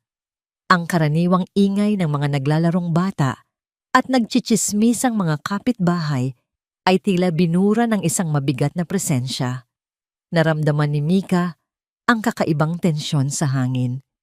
Pinunasan niya ang kanyang mukha gamit ang likod ng kanyang palad at lumabas ng pinto upang tingnan ang dahilan ng katahimikan. Sa tapat mismo ng kanilang sirasirang barong-barong, isang napakalaki at makintab na itim na sasakyan ang nakaparada. Ang kintab nito ay halos sumakit sa mata. Isang malaking insulto sa putik at dumi ng paligid. Ang makina nito ay humuhugong ng pabulong, tila isang halimaw na nag-aabang ng kanyang hapunan. Dahan-dahang bumukas ang pinto ng backseat. Unang lumabas ang isang pares ng mamahaling sapatos na may matutulis na takong. Walang pakialam ang may-ari nito kahit bumaon ang takong sa malambot na lupa at putik ng eskinita. Sumunod na lumabas ang isang babaeng nakasuot ng eleganteng pulang bestida na akmang-akma sa isang party sa hotel, hindi sa isang lugar na amoy kanal at tuyo. Kumislap ang mga diamanteng hikaw at kwintas ng babae sa ilalim ng sikat ng araw. Ang kanyang buhok ay perpekto ang pagkakaayos at ang kanyang mukha ay nababalot ng makapal na makeup na hindi kayang takpan ng bangis sa kanyang mga mata. Naamoy ni Mika ang matapang na pabango nito na humalo sa hangin. Amoy ng salapi at kapangyarihan. Nagkatinginan sila. Si Mika na may suot na kupas na t-shirt at namamagang mga mata kakaiyak laban kay Wisela na nakatayo ng tuwid at puno ng pagmamataas. Lumapit si Isela kay Mika. Ang bawat hakbang nito ay puno ng otoridad. Tila siya ang reyna na bumisita sa kanyang mga alipin. Hindi alam ni Mika kung sino ang babaeng ito, Ngunit naramdaman niya ang panganib. Akmang magtatanong sana si Mika kung ano ang kailangan nito, ngunit hindi na siya nabigyan ng pagkakataon. Walang pasabi at walang babala, itinaas ni Isela ang kanyang kamay at buong lakas na pinalipad ang kanyang palad sa pisngi ni Mika. Ang tunog ng sampal ay umalingaw-ngaw sa buong eskinita. Mas malakas pa kaysa sa anumang sigaw. Napahawak si Mika sa kanyang pisngi na agad na mula at uminit. Tila umikot ang paningin ni Mika sa lakas ng sampal. Nalalasahan niya ang pait ng dugo sa gilid ng kanyang labi, habang nakahawak sa kanyang pisngi na nag-iinit sa sakit at kahihiyan. Ang katahimikan sa eskinita ay unti-unting napalitan ng bulungan. Ang mga kapitbahay na kanina lang ay naglilinis ng bakuran o naglalaba ay naglabasan na parang mga langgam sa asukal. Nakita ni Mika si Aling Marites sa unahan. Hawak ang cellphone at naka-live video. Sabik na sabik sa iskandalong bumubungad sa kanilang harapan. Tiningnan ni Isela ang kanyang sariling palad na parang nandidiri siya sa balat ni Mika na dumampi rito. Kumuha ito ng isang puting panyo mula sa kanyang bag at pinunasan ng kanyang kamay bago ito ibinato sa putikan. Ikaw ba ang babaeng kumukupkop sa asawa ko? Ang matinis at mapangutyang tanong ni Isela. Ang boses nito ay sadyang nilakasan para marinig ng buong barangay. Ang kapal din ng mukha mong magpanggap na disente. Sa dinami-dami ng lalaki sa mundo, ang asawa ko pa talaga ang nilandi mo? Ano? Pera ba ang habol mo? O baka naman naghahanap ka lang ng magpapainit sa kama mo tuwing gabi? Nanginig ang buong katawan ni Mika. Ang galit ay mabilis na sumiklab sa kanyang dibdib, tinatalo ang takot. Wala akong inaahas na asawa. Si Leon ang tinulungan ko. Isang bulag na halos mamatay na sa gutom at lamig. Kung asawa mo siya, nasaan ka nung mga panahong yon? Bakit ako ang nagpapakain sa kanya habang ikaw nakasakay sa magarang kotse at puro alahas? Isang sarkastikong tawa ang pinakawalan ni Isela. Humakbang ito palapit kay Mika. Ang mga mata ay nanlilisik sa ilalim ng makapal na maskara. Leon? Ang tanga mo naman, iha. Ang lalaking yon ay hindi si Leon. Siya si Leandro Monteverde, ang may-ari ng Monteverde Logistics, ang bilyonaryong ninakawan mo ng katinuan. Nanigas si Mika. Ang pangalang Monteverde ay parang bombang sumabog sa kanyang pandinig. Ang apelyidong kinamumuhian niya, ang apelyidong nakatatak sa crane na pumatay sa kanyang ama, ay ang apelyido ng lalaking pinatuloy niya, pinakain, at minahal ng palihim. Umatras siya, parang gustong isuka ang lahat ng alaala ng mga nakaraang araw. Niloko siya. Ginamit siya ng isang Monteverde para magtago. Hindi pinalampas ni Isela ang pagkakataon. Humarap ito sa mga tsismosang kapitbahay na patuloy sa pagvivideo. Nagbago ang anyo ng mukha nito. Mula sa pagiging matapang ay naging isang kawawang biktima. Nakikita niyo ba ang babaeng yan? Sigaw ni Isela habang tinuturo si Mika na nanginginig sa gilid. Siya ang dahilan kung bakit nawawala ang asawa ko. Nilason niya ang isip ni Lian. Itinago niya ito rito para perahan. Isa siyang kriminal. Isa siyang kabit na sumisira ng pamilya. Sinungaling. Sigaw ni Mika, ngunit ang kanyang boses ay nilunod ng bulungan at husga ng mga tao. Ang tingin ni na Aling Marites ay puno ng mali siya. Sa mata ng madla, ang mahirap ay laging mukhang pera at ang mayaman ay laging tama. Sininyasan ni Isela si Kian at ang mga tauhan nito. Halughugin ang bahay na yan. Sigurado akong nandyan ang mga aninakaw nilang alahas at pera mula sa asawa ko. Kunin niyo ang lahat bilang ebidensya. Walang awang pumasok ang mga lalaki sa loob ng munting barong-barong. Narinig ni Mika ang pagkabasag ng mga plato, ang tunog ng pagtumba ng maliit na mesa, ang pagkalas ng mga dingding na plywood, ang sagradong espasyo kung saan sila nangarap at nagtawanan ni Leon ay binababoy ng mga taong hindi alam ang halaga ng paghihirap. Huwag! Parang awa niyo na, sigaw ni Mika. Akmang susugod sa loob, ngunit hinarang siya ni Kian. Sa gitna ng kaguluhan, napansin ni Isela si amihan na umiiyak sa isang sulok hawak ang isang lumang manika. Ngumisi ang donya. Lumapit ito sa bata at hinawakan ng mahigpit ang braso nito. At ang batang ito? Sabi ni Isela, habang pilit na hinihila si amihan.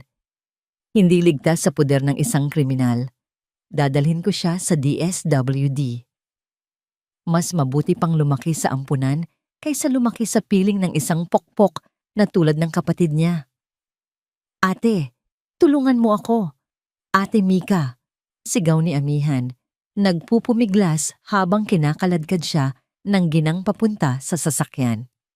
Doon nagdilim ang paningin ni Mika. Nawala ang takot, nawala ang hiya. Ang natira na lang ay ang bagsik ng isang ina at kapatid. Sumugod siya kay Yesela na parang tigring na sugatan. Bitawan mo ang kapatid ko! Sigaw ni Mika. Akmang aabutin niya ang buhok ni Yesela. Ngunit mabilis na humarang si Kian. Isang malakas na tulak ang ginawa ni Kian kay Mika. Tumalsik ang dalaga at bumagsak ng patiwarik sa maputik na kanal sa gilid ng kalsada. Ang maruming tubig ay pumasok sa kanyang bibig at ilong. Basang-basa, puno ng putik at duguan ng labi.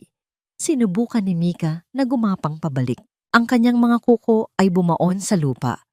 Pilit na humahanap ng kapitan habang ang mga kapitbahay ay nanonood lang, walang ginagawa, walang tumutulong. Tumawa si Yesela, pinagpag ang kanyang damit na para bang nadumihan lang ng alikabok. Tingnan mo ang sarili mo. Bagay ka dyan. Sa putikan, dyan naman talaga nababagay ang mga katulad nyo. Walang kwenta. Basura. Itinaas ni Mika ang kanyang mukha. Ang kanyang mga luha ay humalo sa putik sa kanyang pisngi. Ang dignidad niya ay tinapakan. Ang pagkatao niya ay dinuraan. Wala na siyang lakas. Ipinikit niya ang kanyang mga mata. Hinihintay na lang na matapos ang bangungot na ito. Hiniling niya na sana ay lamunin na lang siya ng lupa. Ngunit biglang tumigil ang tawanan ng mga lalaki. Biglang huminto ang paghihila kay amihan. Ang ingay ng mga tsismosa ay naputol na parang kable ng kuryente. Isang nakakabininging katahimikan ang bumalot sa buong lugar. Mula sa dulo ng eskinita, isang pamilyar ngunit makapangyarihang boses ang bumasag sa katahimikan. Hindi ito ang boses ng isang bulag na nanghihingi ng awa. Ito ang boses ng isang haring nagbalik upang bawiin ang kanyang trono. Bitawan mo ang pamilya ko, napadilat si Mika. Sa dulo ng kalsada, nakatayo si Lian. Hindi siya nakasuot ng lumang kamiseta. Nakasuot siya ng isang perpektong itim na suit na gawa sa pinakamahaling tela. Ang kanyang buhok ay maayos. Ang kanyang tindig ay matuwid at puno ng otoridad. At higit sa lahat, ang kanyang mga mata ay hindi na nakatingin sa kawalan. Ang mga mata niya ay matalim, malinaw, at nakapako ng diretso kay Yesela na parang laser na handang sumunog. Wala nang bulag. Ang demonyo ay gising na. Tila tumigil ang pag-ikot ng mundo sa loob ng eskinita. Ang hangin ay bumigat. Puno ng tensyon na halos maaaring hawakan. Ang lahat ng mata ay nakapako kay Leandro Monteverde. Ang lalaking inakala nilang isang hamak na bulag na ngayon ay nakatayo ng tuwid. Suot ang kapangyarihan at yaman na muling bumabalot sa kanya. Namutla si Isela. Ang kulay ng kanyang muka ay kasing puti ng papel. Ang kanyang mga labi na kanina lang ay puno ng lason at pangaalipusta ay nagsimulang manginig. Sa isang iglap, naglaho ang bangis ng donya at napalitan ito ng isang pilit at desperadong nangiti. Ang kanyang survival instinct ay gumana agad. Mabilis siyang nagpalit ng maskara. Lian, mahal ko.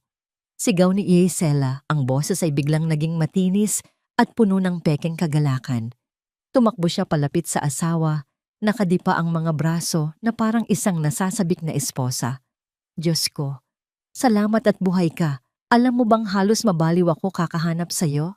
Akala ko patay ka na sa aksidente. Bakit hindi ka umuwi agad? Sino ang nagtago sa'yo rito? Akmang yayakapin na sana ni Gisela si Lian. Ididikit na sana nito ang kanyang katawan na puno ng mamahaling pabango sa suit ng asawa. Ngunit huminto siya.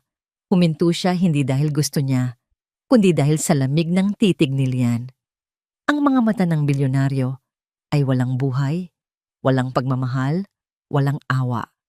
Para siyang nakatingin sa isang ipis na kailangang tapakan. Hindi nagsalita si Lian. Sa halip, dahan-dahan niyang itinaas ang kanyang kanang kamay at ikinaway ito sa ere. Mula sa likuran ng mga itim na sasakyan, sunod-sunod na bumaba ang mga nakaunipormeng pulis kasama si attorney, Nick at ang ilang matataas na opisyal ng NBI.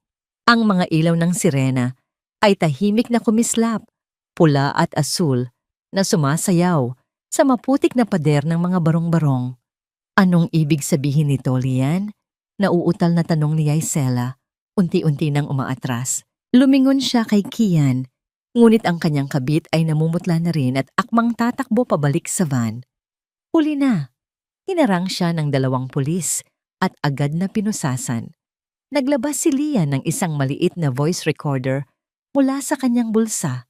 Itinapat niya ito sa mikropono ng megaphone na hawak ng isang pulis. Isang pamilyar na boses ang umalingaw-ngaw sa buong barangay. Ang boses ni Gisela. Nakakadiri siyang hawakan, Kian. Kaunting panahon na lang, mabubulag na ng tuluyan ang tangang yan. Lason, mental hospital, pabigat. Narinig ng lahat, mula kay Aling Marites hanggang sa mga batang naglalaro. Ang plano ng pagpatay. Ang mga kapitbahay na kanina ay kumampi kay Gisela ay sabay-sabay na napasinghap. Ang tingin ng paghanga sa Mrs. Monteverde ay napalitan ng pandidiri. Ang maskara ng mabuting asawa ay tuluyan ng nabasag sa harap ng publiko.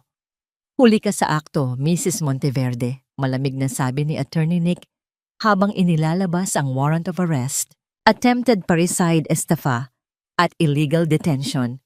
Hindi! Hindi totoo yan! Edited yan! Tili ni Gisela habang pinoposasan siya ng mga babaeng pulis. Nagpupumiglas siya. Sinisipa ang putik. Nawawala ang poise at dignidad. Lian, asawa mo ako. Paano mo nagawa ito sa akin?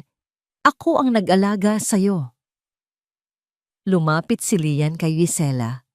Yumuko siya ng kaunti upang magpantay ang kanilang mga muka. Ang boses niya ay bulong, ngunit sapat para marinig ng babaeng sumira sa buhay niya. Ikaw ang pumatay sa asawa mo, Gisela. Ang nakikita mo ngayon ay ang multo na bumalik para singilin ka. Habang isinasakay si Gisela at Kian sa patrol car, patuloy ang pagsigaw at pagmumura ng babae. Isinisisi ang lahat kay Mika, kay Lian, sa mundo, sa lahat maliban sa sarili niya. Nang makaalis ang mga sasakyan ng pulis, naiwan ang katahimikan. Humarap si Lian sa direksyon kung saan nakalugmok pa rin si Mika, ang babaeng nagpakain sa kanya noong wala siyang makain. Ang babaeng nagtanggol sa kanya kanina lang habang siya ay nagtatago sa dilim. Nakaupo pa rin ito sa putikan, basang-basa. Ang buhok ay magulo at may malaking pasa sa pisngi mula sa sampal ni Gisela. Si amihan ay umiiyak habang yakap-yakap ang ate niya. Parang dinurog ang puso ni Lian. Ang tagumpay laban kay Gisela ay naging abo sa kanyang panlasa nang makita niya ang kalagayan ni Mika. Hindi niya ininda ang kanyang mamahaling sapatos o ang kanyang Italian suit. Lumakad siya sa gitna ng putik. Lumuhod siya sa harap ni Mika, hindi alintana ang dumi na kumapit sa kanyang tuhod. Puno ng pagsisisi at pagmamahal ang kanyang mga mata. Dahan-dahan niyang inabot ang kanyang kamay upang tulungan itong tumayo. Mika! Bulong ni Lian. Ang boses ay basag. Patawad! Nandito na ako. Ligtas na kayo. Tinitigan ni Mika ang kamay na nakalahad sa kanya. Malinis, makinis, ang kamay ng isang bilyonaryo. Tumingala siya at tinitigan ang mukha ni Lian, ang mukha ng lalaking tinawag niyang Leon, ang mukha ng lalaking minahal niya, at ang mukha ng may-ari ng Monteverde Logistics, Ang kumpanyang pumatay sa tatay niya. Isang matinding apoy ng galit at sakit ang sumiklab sa mga mata ni Mika. Pak! Buong lakas na tinapik ni Mika ang kamay ni Lian palayo. Ang tunog ng pagtanggi ay mas masakit pa kay Lian kaysa sa anumang sugat. Tumayo si Mika ng mag-isa. Nanginginig ang kanyang mga binti. Puno ng putik ang kanyang damit. Ngunit ang kanyang dignidad ay buo at matigas. Tiningnan niya si Lian hindi bilang isang kakampi, kundi bilang isang estrangherong halimaw na pumasok sa kanilang buhay. "Huwag mo akong hawakan," malamig na sabi ni Mika. Ang boses niya ay walang emosyon, parang patay na. "Huwag na huwag mo kaming didikitang magkapatid." "Mika, makinig ka. Ginawa ko to para protektahan kayo." Pagmamakaawa ni Lian, akmang hahawakan sana ang braso ng dalaga. Umatras si Mika. "Protektahan? Ginamit mo kami. Ginawa mo kaming taguan habang naglalaro kayo ng asawa mo. Alam mo kung gaano kalaki ang galit ko sa mga Monteverde, di ba? Alam mo na kayo ang pumatay sa tatay ko. Pero anong ginawa mo? Nagsinungaling ka sa harap ko gabi-gabi. Pinakain kita ng huling kanin namin, inalagaan kita, habang ikaw, pinagtatawanan mo siguro kami sa isip mo. Hindi totoo yan, Mika. Minahal ko kayo. Totoo lahat ng naramdaman ko." "Umalis ka," putol ni Mika. Itinuro niya ang labasan ng eskinita. Ang kanyang daliri ay nanginginig sa galit. "Umalis ka sa pamamahay ko, Mr. Monteverde. At huwag na huwag ka nang babalik. Para sa akin, patay na si Leon. At ang kaharap ko ngayon ay wala lang kundi isa pang mayaman na manloloko." Bumagsak ang mga balikat ni Lian. Gusto niyang magpaliwanag. Gusto niyang sabihin na siya ang nagbayad ng operasyon ni Santi, na aayusin niya ang lahat. Pero nakita niya sa mga mata ni Mika ang isang pader na mas mataas at mas matibay pa sa anumang pader ng mansyon. Isang pader na gawa sa tiwala na nabasag. Sa gitna ng nagbubunying mga kapitbahay dahil sa pagkakahuli sa kontrabida, 2 puso ang tahimik na nagkadurog-durog sa gitna ng putikan.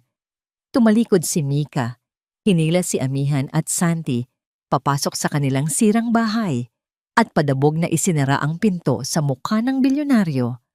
Naiwan si Lia na nakatayo sa labas. Mayaman, makapangyarihan, malinaw ang mata, pero pakiramdam niya, ngayon siya tunay na nabulag at nawalan ng lahat.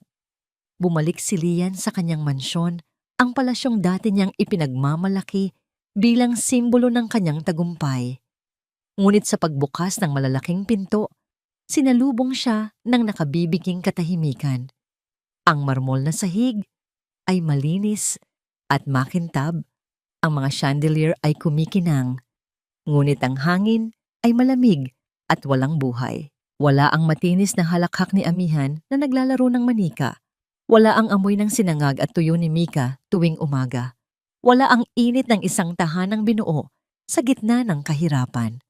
Sa unang gabi ng kanyang pagbabalik, hindi magawang matulog ni Lian sa kanyang king-size bed.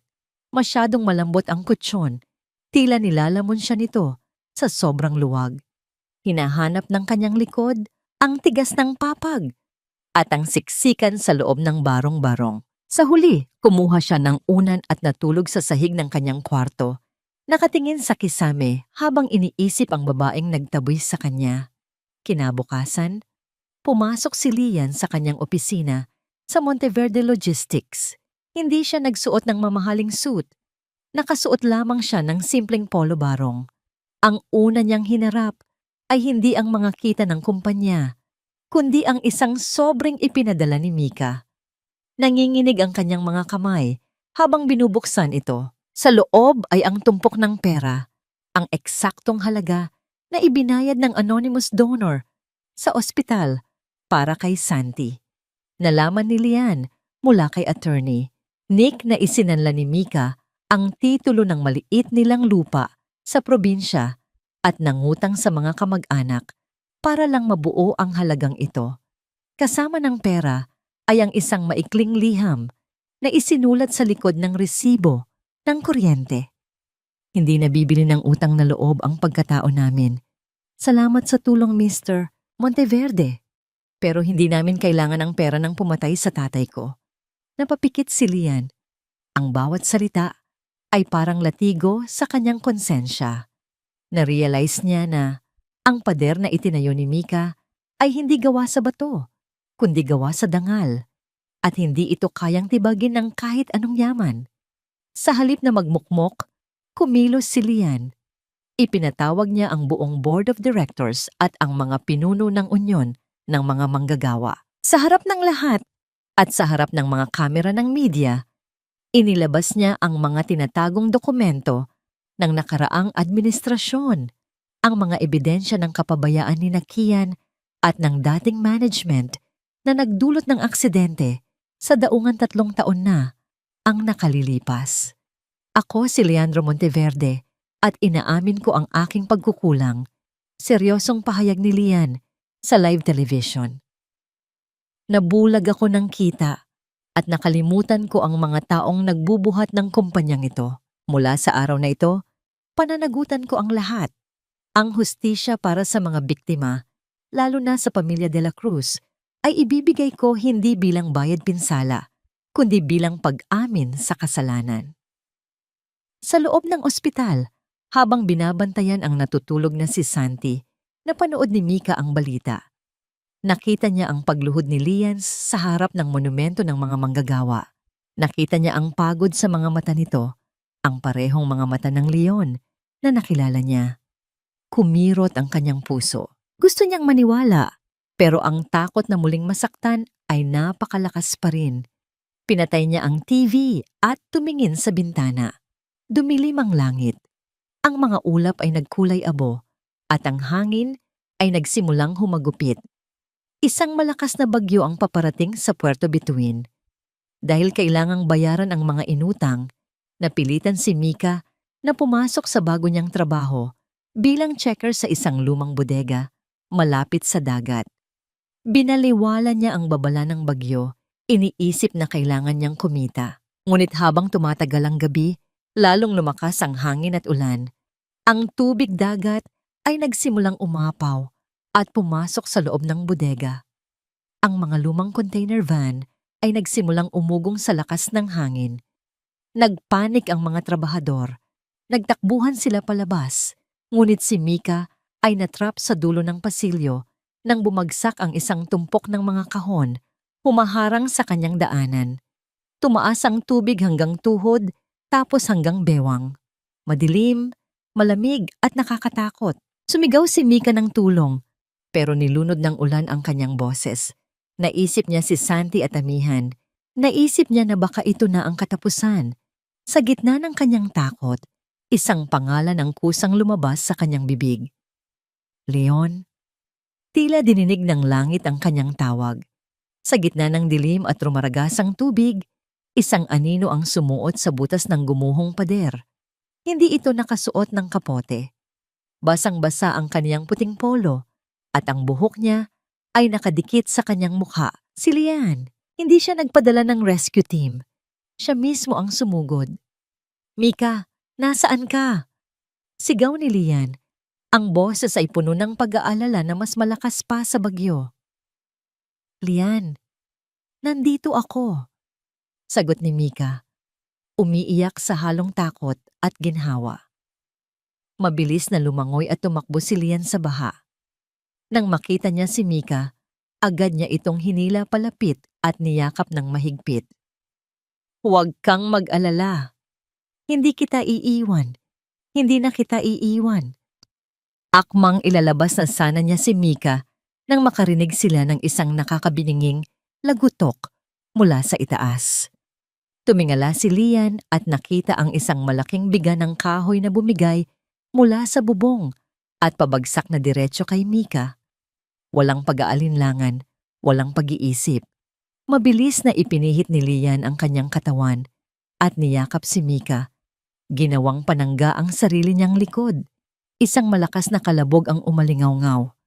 Naramdaman ni Mika ang bigat ng pagbagsak ng kahoy sa likod ni Lian. Narinig niya ang pigil na daing ng panglalaki sa kanyang tainga. Isang tunog ng matinding sakit. Bumigat ang katawan ni Lian at dahan-dahan itong napaluhod sa tubig habang nakayakap pa rin ng mahigpit kay Mika para protektahan ito. Lian! Lian! Sigaw ni Mika, hinahawakan ang mukha ng lalaki na namumutla at nanginginig. Tumingin si Lian sa kanya, pilit nang ngumingiti kahit na dumadaloy ang dugo mula sa kanyang ulo. Sabi ko sa'yo, ako ang magiging daungan mo kahit anong mangyari.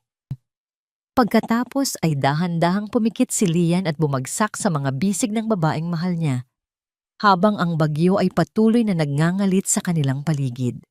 Sa gitna ng rumaragasang baha at kadiliman ng bodega, ang mundo ni Mika ay lumiit sa iisang bagay na lamang. Ang bigat ng katawan ni Lian na nakadagan sa kanya. Ang mainit na dugong dumadaloy mula sa ulo ng bilyonaryo ay humalo sa malamig na tubig ulan, isang mapulang paalala ng sakripisyong ginawa nito para sa kanya. Lian, gumising ka! Huwag mo akong iiwan! Ang sigaw ni Mika, ang boses ay paos at basag sa pag-iyak. Sinubukan niyang buhatin ang lalaki, ngunit masyadong mabigat ang kahoy na nakadagan sa likod nito. Sa bawat segundong lumilipas, pakiramdam ni Mika ay siya ang pinapatay.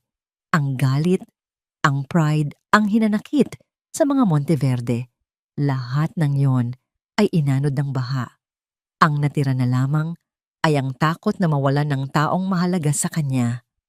Dumating ang rescue team na ipinadala ni Attorney Nick. Narinig ni Mika ang ingay ng mga radyo, ang pagsigaw ng mga utos, at ang tunog ng chainsaw na humihiwa sa kahoy. Nang maialis ang bigat sa likod ni Lian, agad itong isinakay sa stretcher. Sumama si Mika sa ambulansya, hawak-hawak ang malamig na kamay ng lalaki habang binabagtas nila ang baha patungo sa ospital. Sa loob ng emergency room, naiwan si Mika sa labas. Nakaupo siya sa isang matigas na upuang bakal, basang-basa, nanginginig, at nagdarasal sa lahat ng santong kilala niya. Ang amoy ng gamot at alkohol ay nagpaalala sa kanya ng sakit ni Santi. Pero ngayon, iba ang takot. Natatakot siyang ang lalaking nagligtas sa anak niya ay hindi na masisilayan ng bukas. Lumipas ang ilang oras na parang taon. Lumabas ang doktor at sinabing ligtas na si Lian. Bagamat may bali ito sa balikat at nangangailangan ng matinding pahinga dahil sa head trauma. Pumasok si Mika sa kwarto. Tahimik ang paligid. Tanging ang tunog ng monitor ng puso ang naririnig. Nakahiga si Lian. Maputla. May benda sa ulo at nakasemento ang braso. Dahan-dahang lumapit si Mika sa gilid ng kama.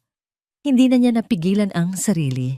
Yumuko siya, isinubsob ang kanyang muka sa palad ng lalaki at umiyak ng tahimik. Ang tanga mo! Ang tanga-tanga mo, Leon!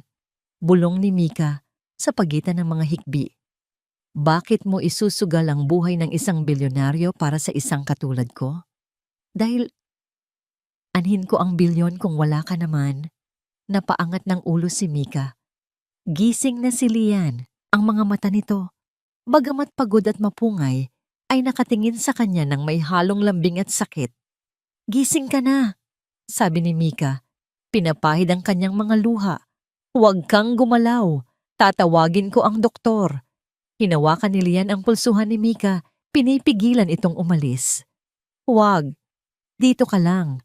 Gusto ko, ikaw ang una kong makita. Naupo muli si Mika.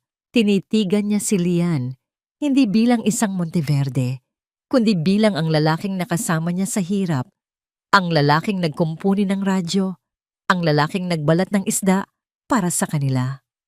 Patawad, Lian, basag na sabi ni Mika. Patawad kung naging mapanghusga ako. Patawad kung itinaboy kita. Natakot lang ako. Natakot ako na baka niloloko mo lang kami. Na baka isa lang kaming laro para sa'yo. Umiling ng dahan-dahan si Lian. Naintindihan ko, Mika. May karapatan kang magalit. Ang pamilya ko ang kumuha ng ama mo. Ang pangalan ko ang nagdala ng pahirap sa inyo. Pero maniwala ka. Noong mga panahong bulag ako at walang-wala, doon ko lang nakita ang totoong kulay ng mundo. Sa loob ng barong-barong nyo, doon ko naramdaman na tao ako. Hindi ako si CEO. Hindi ako si Sir Lian. Ako lang si Leon, na tinanggap niyo kahit wala akong maibigay.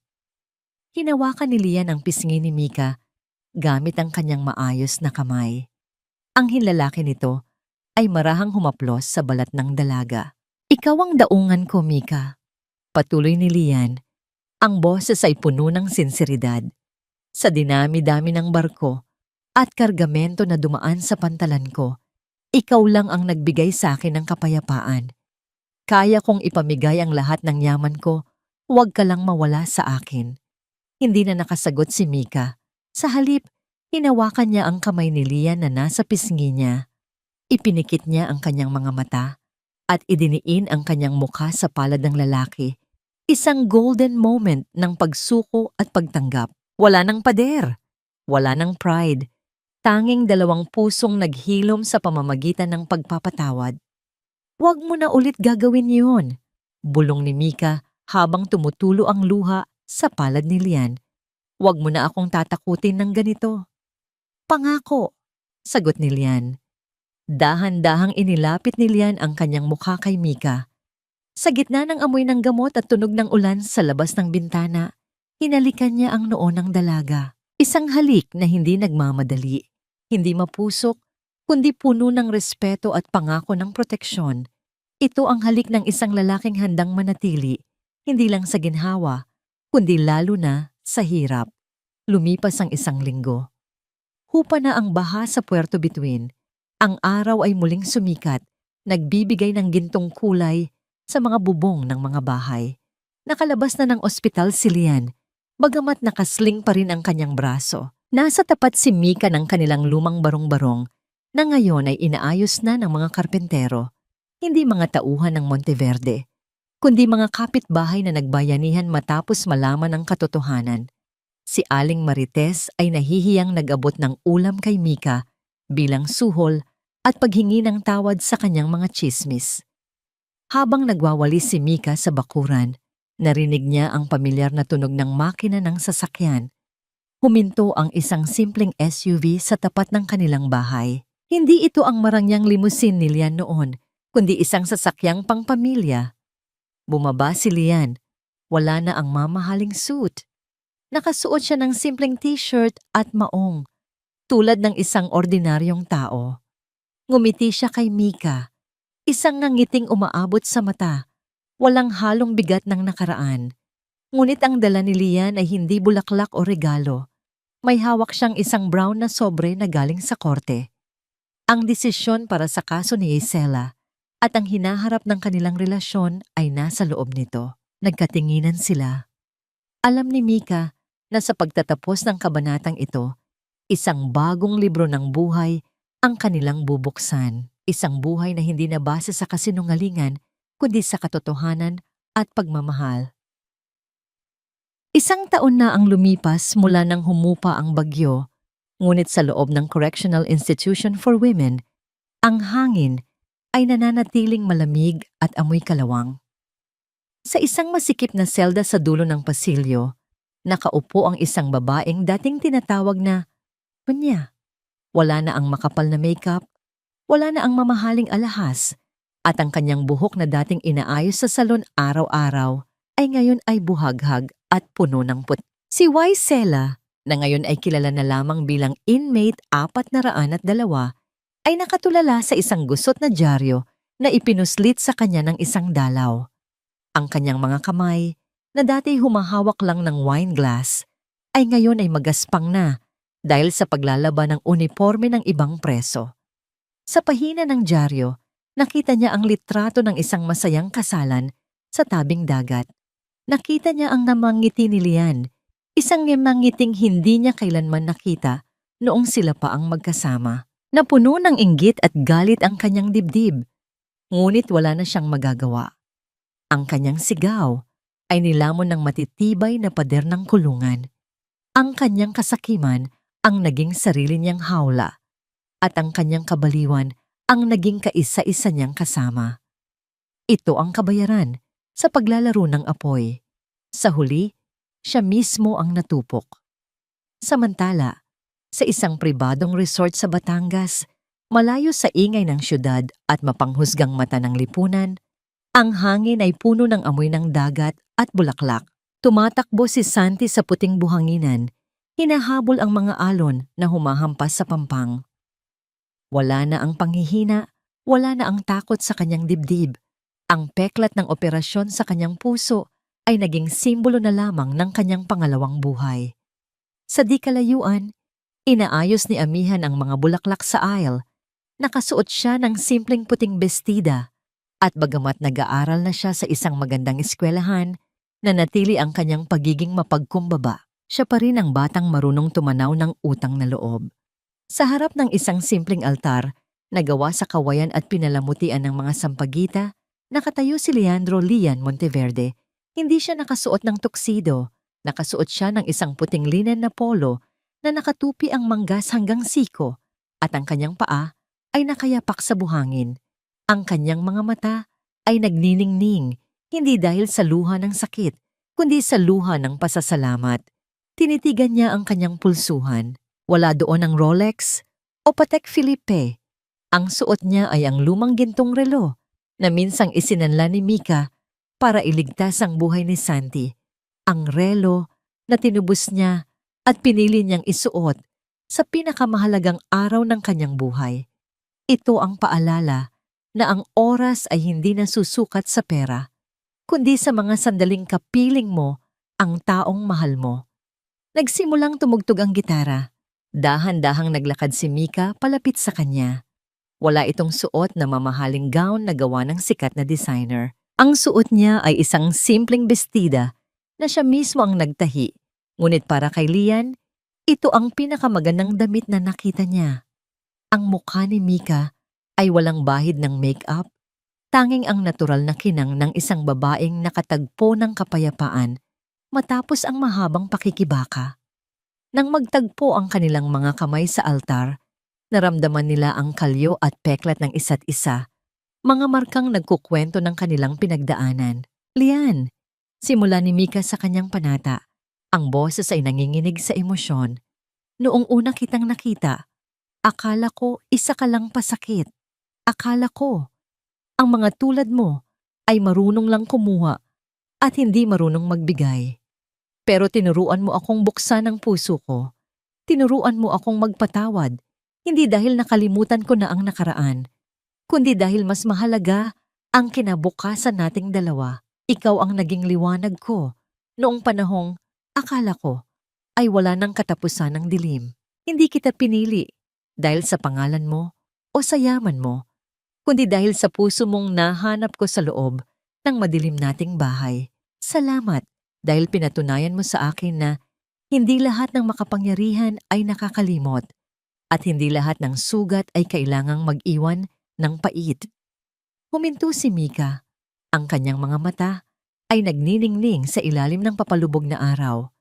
Hinigpitan ni Lian ang hawak sa kanyang mga kamay. Sa unang pagkakataon, sa harap ng maraming tao, hinayaan ng bilyonaryo na tumulo ang kanyang mga luha nang walang halong kahiyan.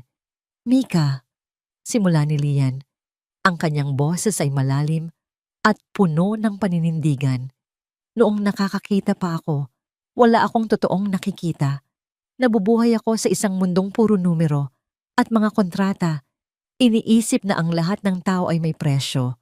Noong nabulag ako, doon ko lang natuklasan ang tunay na liwanag. Doon ko natutunang makinig sa pintig ng puso at damhin ang tapat na pag-aalaga. Ikaw ang nagligtas sa akin, hindi lang mula sa kapahamakan, kundi mula sa sarili kong kadiliman. Pangako, sa bawat araw na darating, ang aking mga mata ay gagamitin ko lamang upang pagmasdan ang iyong ganda. At ang aking mga kamay ay gagamitin ko lamang upang itayo ka at protektahan ang ating pamilya. Ikaw ang aking huling daungan. Walang palakpakan ang bumasag sa katahimikan. Tanging ang banayad na tunog ng mga alon na humahalik sa pampang at ang malungkot ngunit payapang awit ng gitara sa malayo. Nagpalitan sila ng mga simpleng gintong singsing, ngunit para sa kanila, ang mga ito ay mas mabigat pa sa anumang korona. Sa harap ng langit at dagat, Tinapos nila ang seremonya sa isang mahaba at matamis na halik.